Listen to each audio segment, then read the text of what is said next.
For our last section of this chapter, we're going to be talking about redox reactions. Redox reactions are confusing when you're looking at chemistry stuff, so don't feel bad if you don't get this at first.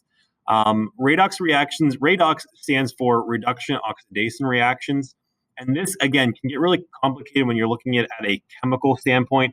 But for us in biology, great thing here, you only have to know it at the biological level, or in this case, an easier level.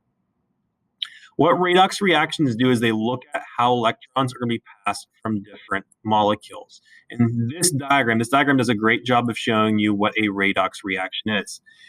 Before we get into this diagram, though, let's look at a way to remember redox reactions. I always remember oil rig. Oil, oxidation is losing. Reduction is gaining. So if you remember oil rig, this is a great way to remember how electrons are being gained or lost. Again, oil, oxidation is losing, reduction is gaining, or rig. So when oxidation reaction is, when you oxidize something, you're losing electrons. When you reduce something, you're gaining electrons, and that might sound backwards, right? When you reduce, you're gaining. I know it doesn't sound right, but this is the way it is. Oxidation is losing, oil, reduction is gaining, rig. So when you have an oxidation reaction, you can see this molecule A, is being oxidized because it's losing electrons.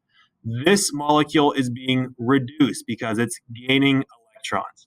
Again, we're looking at the electrons here. In this case, again, A is being oxidized because it's losing the electrons. It had these two, but now it lost them. So again, oil.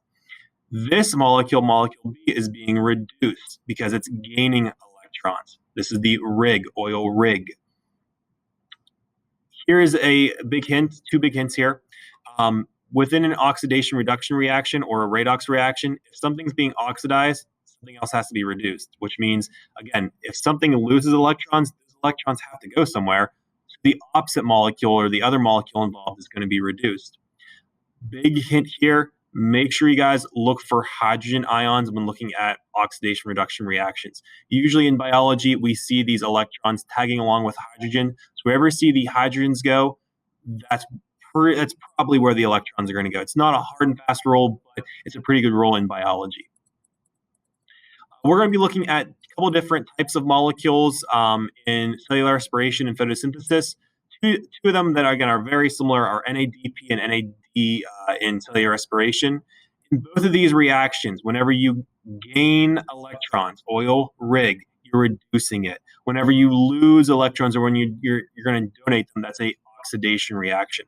We're just going to see these two types of molecules in the next 2-3 weeks with cellular respiration and photosynthesis. So get used to seeing them and be able to understand what a redox reaction is, and to be able to identify oxidation reactions and reduction reactions.